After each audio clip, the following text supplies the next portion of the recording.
Hey, happy 4th of July, everybody. Welcome to an episode of Chad's Beer Reviews. Doing an American beer, although it's a Belgian style, so it's not 100% American. This is the Brooklyn Local 2 ale brewed with honey and citrus peel, 100% bottle re-fermented ale, and it's 9% ABV. Let's take a look on the back here. Here in Brooklyn, we've combined European malts and hops, Belgian dark sugar, and raw wildflower honey from a New York family farm to create Brooklyn Local 2. Our special Belgian yeast adds hints of spice to the dark fruit, caramel, and chocolate flavors. After 100% bottle re-fermentation, this ale reveals a marvelously dry complexity enjoyable by itself for the dinner table. Alright, so we got a nice Belgian looking beer here. I'm using my 𝓕𝓻𝓮𝓀𝓲 glass. So it does kind of look like a 𝓕𝓻𝓮 red or blue. I don't know if you can tell on camera, but it's almost like an extremely dark purple, blood red color. It probably looks brown or black on camera. It's not. The head is typical, almost like Trappist kind of style. That foam, that soap, kind of fizzling away. It does smell like a 𝓕𝓻𝓮 Blue or a Westie 12 or something. It's the exact same style. It's the dark fruits, the Belgian candy sugar, malty. It smells very fruity. 9% ABV. Don't smell any booze. So like if you handed this to me blind, I think I was just about to drink a Trappist beer. So let's see how it tastes.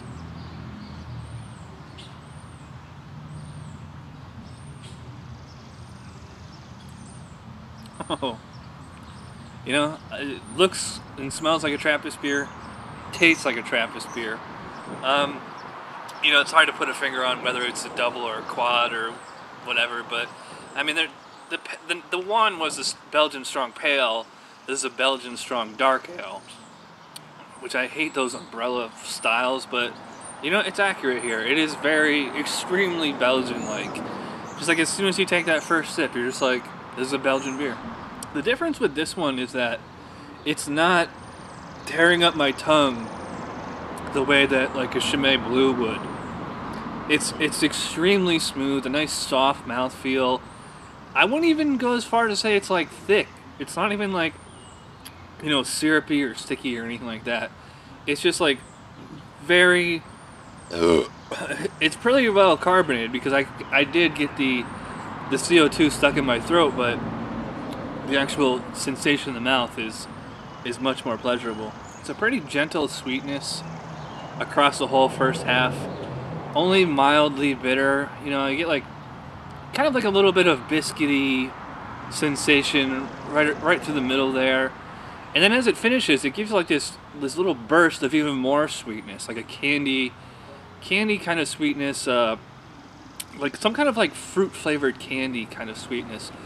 I don't really get any like real authentic organic like fruit flavors that I would get like with the 𝓕𝓻𝓮 or Westie or whatever, but it's in the ballpark. So I'm gonna sit back, relax, enjoy the rest of this bottle, and we'll come back to my final thoughts. Cheers. Oh hey, I'm back finishing the Brooklyn Local 2. I really like this beer. Mostly I'm impressed by how authentic Belgian tasting it is. The only thing that it differs on is that it's just not as energetic, not as robust as like a 𝓕𝓻𝓮 Blue or Trappist, whatever, or just, all those tons of Belgian strong dark ales out there. But it doesn't taste like an American beer at all. If I was drinking this blind, I would totally think it's a Belgian beer. I just would think it was, not quite up there with the higher upper echelon ones. But, they did a great job replicating the style. I love the dark fruits, the kind of candy flavor on it gives a little sweetness. Not very bitter at all. Mouthfeel is nice and smooth. It's not even like thick or sticky or anything. It is highly carbonated though, so it gets stuck in your throat and burp a lot. It's I would just love like more energy, more flavor from this. But that being said, it's still a damn good beer. So I'm gonna give this an 8 out of 10 to the Brooklyn Local 2. I think this is an absolutely perfect introductory transition starter Belgian beer especially for American drinkers. You know, I would definitely, before you go to Chimay Blue or something like that, hit this one up first. I'd be really interested to see, like, if I threw this in a cellar for a year or 2 or 5, if it would get more robust. I don't know. I mean, usually cellaring just helps with smoothing out beers instead of bringing up energy levels, but I mean, it's very, very smooth as it is right now. So I don't know. Ryan, Chris, Dan, you guys are the cellaring experts. You tell me, would cellaring this, you know, do anything other than just smooth out the edges? So yeah. So thanks for watching this episode of Chad's Beer Reviews. Happy 4th of July, everybody, and go Mets! Cheers.